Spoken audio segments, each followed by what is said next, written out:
Hi, this is Dr. Tom Rogers coming to you with a weekly podcast of what I call the Common Sense MD.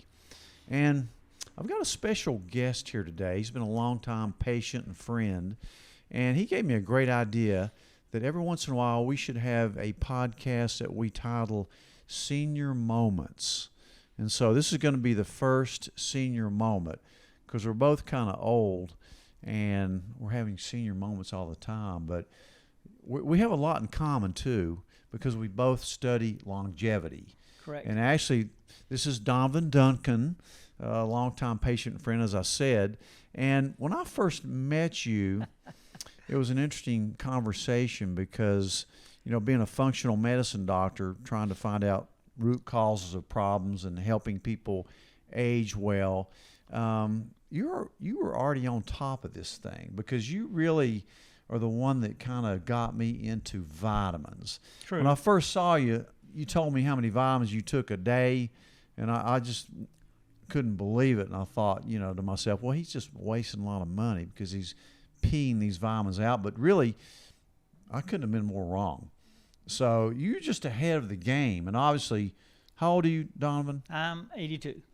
So this is a guy that's 82 years old. He still looks great. He's energetic, newly married, and he's got a lot of vitality, still got a full head of hair. He's fit, and he's a really interesting guy as well. We'll talk about his life in a minute. But I remember when I first met you, you told me that you really loved vitamins and you loved music. And there was one other thing you liked, and I forgot what that was. But Sex. we'll talk. I told you. This is a family show. Okay. Not so really. Not really. Without that, how are you going I to thought have it a was family? women. I thought it was women you told me about. At that point in my life, they were somewhat synonymous. Okay. Donovan, thank you so much for coming on here. We're going to talk a lot about longevity and your views on it because you've certainly been an entrepreneur your whole life and a real explorer about getting older. And, you know, somebody like you is probably going to live to about 110 and be active. You're going to be in that Dr. Atiya's group that he calls the 100-year-old Olympics, that to where you feel great at 100 years old. You can lift your grandchildren up. You can, you know, be active and swim, maybe run a little bit and all that. Tell me when did you first start thinking about longevity? Well, actually, I can pinpoint it very succinctly in that there was a book came out in 1984 called Life Extension. And I, at this point, don't remember. It was two authors, a young man and a lady. But basically, it was a compilation of all the latest research at that point in time about vitamins and hormones and their impact one upon the other. And when I read it, it just made a lot of sense. Plus, it gives you a little hope, you know, because at that point, you know, you feel like, you know, you're losing some of your testosterone, you're losing muscle mass, you're losing energy. And it just seemed like a downhill slide. So I did not want to accept that. So I started taking one or two vitamins, and now I'm up to about 40 a day. That's amazing. You know, in medical school, we're kind of taught. I graduated from medical school 40 years ago, and they're still teaching the same thing, that you don't need vitamins. You know, to me, vitamins are part of your nutritional pattern. I mean, you cannot eat enough good flavonoids and all these things to get what you need. I mean, they thought Linus Pauling was a nut too. Exactly. And he's been proven right, you know, all these years. We even give IV vitamin C in high doses for many, many reasons. It's great for cancer. It's great for sepsis. You know, if I got septic, which is a leading cause of death in the hospital, the first thing I would beg for would be IV vitamin C, wouldn't you? Absolutely. And you won't get it either. You know, the hospital doesn't. I go, have I will. It. You know, I believe in taking control when you get sick. You know, not being at the mercy of people who, you know, have sort of a passing interest, however long they're standing in front of you, then they're going to somebody else. You have to be your own advocate, both in and out of the hospital. And if you're really into it out of the hospital, you won't end up in the hospital very much. That's exactly right. Your goal is to stay out of the hospital. You know, and on the vitamins, the way I looked at it was, okay, from what I can understand about basic physiology and biology, you never know from minute to minute day by day, hour by hour, what your body needs, because it's dictated by whatever happens in your life. But if you keep it in your bloodstream and in the sauce, so to speak, your body will take what it needs. And the doctors are right. You're going to urinate the rest of it. But there's a lot of days you're going to need all of it. That's exactly right. You know, I notice people like us that take a lot of vitamins. I take a lot of vitamins too, as you know. You just don't get sick. Do you find yourself coming down with a lot of colds and sinus infections and fatigue? And I mean, no, very, very seldom. You know, and of course you can't help it. At my age, what I do, if I can find people, if I'm around people anywhere near my age, you make a comparison on how you move and how you think. You know, the biggest thing about movement is thought. And as you get older, you have to start thinking about moving. But if you're healthy and you're younger, or you think young, you don't think about it. That's exactly right. You know, I watch the way you walk. I watch the way you get out of a chair. And I'm pretty observant about patience and aging. And it's just incredible to me. To me, you're normal. This is what an 83-year-old should be like. It brings to mind a guy that's a couple years younger than you that I see fumbling around on TV a lot. He's actually 2 years younger than you, and I would like to compare him to you. I'm not going to mention names because I don't like to bring politics into this, as you know, but we both know who we're talking about, and there's a world of difference. I can't imagine interviewing him and having a conversation like this where it's actually kind of coherent. Yeah, and I don't have a teleprompter, by the way. You don't? Yeah. Well, you're much more well-spoken, and you certainly move better than the gentleman I'm thinking of. But what do you think about aging? I mean, people your age, I'm sure you go back to your high school reunions, you know, and things like that, and people you grew up with, if they're still around, what's the difference? I think it's just all in attitude, and the attitude brings you to the place where you have to learn to take control of your own destiny. And if you're not willing to do that, then you pretty much deserve what you get. So are you saying you should do your own thinking and research and not take it absolutely for the word of somebody else? Right, which is going to limit the amount of doctors you can talk to, which is primarily why you're mine. Yeah, you know, that's a very good point, and I appreciate you saying that. But really the way medicine has gone in the last 40 years since I've been a physician, it's just crazy. I mean, we have all these advancements. We can operate in utero on a heart, but yet we can't keep people fit at age 50, 60, 70. I think I heard the other day that 50% of our kids have a chronic illness. 50% of our children suffer from a chronic illness, and definitely over 50% of them are obese.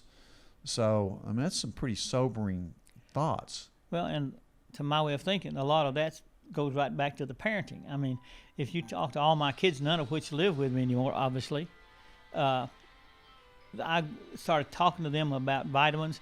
I have conversations with my 48-year-old daughter about Dr. Huberman. Mm-hmm. We both watch that. My other son, as we've talked about, you know, he's read all of Sinclair and Hyman and, you know, all those kind of people. So if the parents aren't, if they're just mimicking the things that they've been taught that is so out of date. And, you know, I teach my kids, look, guys, nobody makes money if we're healthy. Mm-hmm. Right. You know, when I took everybody over the years into health food store, and I said, remember now, these people are here to make money. It's up to us to figure out what makes us healthy. But anyway. Yeah, that's a great point, because it seems like since I've started, all the commercials you see on TV are based on some new drug coming out that, you know, I think they make illnesses up to invent a drug for them. I mean, it's billions of dollars. And you saw during COVID what happened. I mean, really, during COVID, one good thing that came out of COVID is people are kind of skeptical about our medical system now. And they really should be. I mean, I don't think doctors go into this with, you know, bad attitudes, or, you know, they really want to help people. But the system makes it so that it's very hard when you're a physician to not try to churn patients out, do procedures, prescribe the latest drug that they've seen on TV. So it's really, you know, it's bad. Well, one of the primary reasons that all occurs, one of the biggest culprits, the insurance companies. Sure. You know, I've talked to another doctor friend of mine, and I said, you know, why don't you guys ever try it? Why do I know it and you don't? And he says, well, because I've read some of the stuff that you told me to, and if I tried it and I had one problem, I'd lose my insurance. Yep. And probably be sued because people have such high expectations anymore. But he said the insurance companies would not pay for any of these things you're talking about. Yep. I think they're probably the number one bad guy with medicines, the insurance Absolutely. companies. The number two, you'd have to say pharmaceutical industry. And number three, you'd probably have to say our government. Yeah, because they underpin the whole process. Yeah, and it's all kind of tied in together. The bottom line is you need to take care of yourself. So, and you've certainly done that. I mean, tell me about vitamins a little bit. What do you think are the important vitamins that people should be taking? Well, yeah, you need to take a multivitamin just because you don't have to take all the ones that I do. I break it down, by individuals, but you need a lot of C. You need a lot of vitamin D3 for sure. Yeah, and that's number one in my opinion. Right.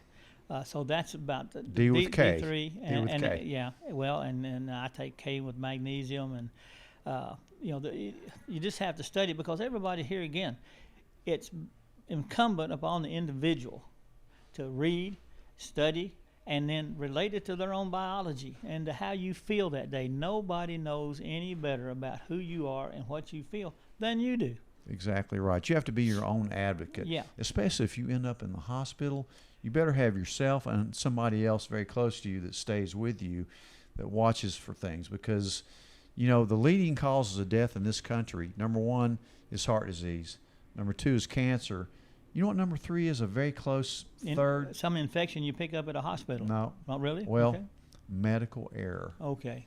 And I guess you could include that as part of that, but that's really close to cancer is medical error or mistakes. So you have to really be watching out, especially if you're sick enough to go in the hospital these days.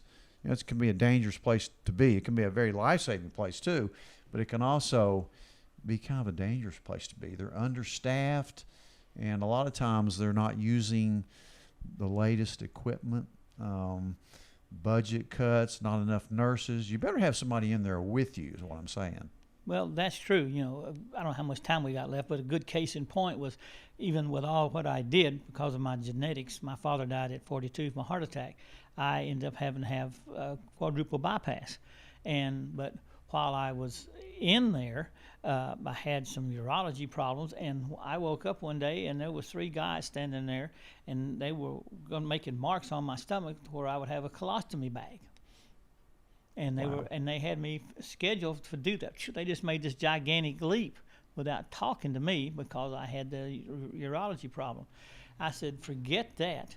Erased the little marks off. They literally made marks on my stomach with a magic marker where they was going to go in and do the operation. I started research, and that's where I came across what hyperbaric chambers can do for healing people internally. And everybody knows it's good for the bends and it does good for skin stuff.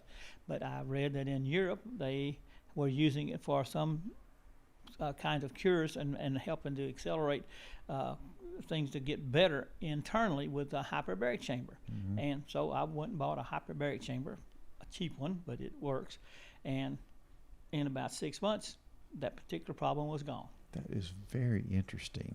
Yeah, I'm a huge believer in hyperbaric chambers. Wish I had one here. Maybe someday we'll have one. But, there's a lot of ways that your body can heal that you can use as ancillary things rather than medicine. Really, in my practice, I try to get people off medications rather than put them on another medication. And if you stay lean, know how to eat, your family history like you have, it really doesn't determine what's going to happen to you. It's a player, but it's not a major player like your diet and your nutrition, your exercise, your sleep, your stress. 1, 2, 3, 4, those 4 things. I'm sure being 83 years old, you've had stressors in your life. Is there any words of wisdom, since we're doing senior moments, as far as how to handle stress? Because in my opinion, stress is the number one toxin people run into. You just exactly can't. Right. You just can't beat it. I mean, it's the simplest thing. Walking doesn't take a whole lot. Now I walk on a treadmill, like I told you before, and I carry 25-pound weights in each hand, and I also have a mask that comes from my oxygen concentrator that's with my hyperbaric chamber, so I'm breathing 99% pure oxygen, walking on a treadmill and doing curls. And none of this is hard to acquire. I mean, it just isn't. I do all this at home. You'd have a routine where you try to do it the same time every day? Every morning about 6 o'clock. Because otherwise you're not going to do it. Something Right. else is going to come up. That's very important. Routine. You need a plan. You need a routine. It's just like brushing your teeth. You do it every day. It doesn't take that long. You don't have to join a gym. You just have to do it. Yeah, the biggest thing is getting on it, showing up, and of course I watch the news, trying to keep up with what's going on in the world. But the fact is, all the things that I do, just anybody can do at home. Now I do belong to a gym, and I go almost every day because resistance training for older people, especially. Oh, no doubt. Because the more muscle mass you got, they find out the healthier you are. Yeah. And it also, as a guy, it makes you feel more like a guy, kind of Sure like does. when you were younger. Sure If you does. want to pick up something, you don't have to think about it or go get help. You just do it. Exactly right. Most people that come to me for longevity purposes, either they are tired or they hurt. Those are the two things people come to the doctor most often for. And exercise is the key to life. Now, it's not a great weight loss tool, but it's the best tool for everything else. There's no doubt. And as we get to be seniors like we are, balance is so important because falls are responsible for a lot of deaths. I mean, maybe the majority of deaths start with somebody falling. I mean, if you fall and break a hip, if you're our age, there's a 50% chance you're going to be dead within 1 year, no matter what kind of health you're in before. So balance is so important. And what causes you to balance well? Muscle, strength. So you're right. Well, and some flexibility. And I've got to tell you, I take yoga classes, and it is not a pretty sight because you've got Do you do naked yoga? Or just regular? No. I keep applying, but nobody takes me up on it. No. Anyway, but the fact is, if you do yoga and do it, say, 2 or 3 times a week, which was what I try to do, you'll be amazed. I'm never really good at most of the poses. I can do most of them if I cheat a little. I mean, it's embarrassing to do a downward dog, and here's everybody else got their leg up in the air, and they're just locked in like a rock, and but I'm there. Yep. And then I notice in a day or so, getting in and out of a hyperbaric chamber, if you have the kind I have, you have to lay down and roll in it. And that's where you notice how much more flexible you are is when you're getting in and out of a hyperbaric chamber or getting in and out of your truck. You're exactly right. Just day-to-day stuff that you don't have to think about because your body does not send you a message that, I got to anticipate this because it may hurt a little, or I have to brace myself or do something a little different. You don't. You just do it. But the yoga thing helps. Yoga is amazing. As a lot of our people out in the audience would agree that yoga is just incredible for your body because it is strength and balance. Yeah. That's what it is. I firmly believe that somebody your age should be able to be on the floor and be able to get out of the floor even without using your arms.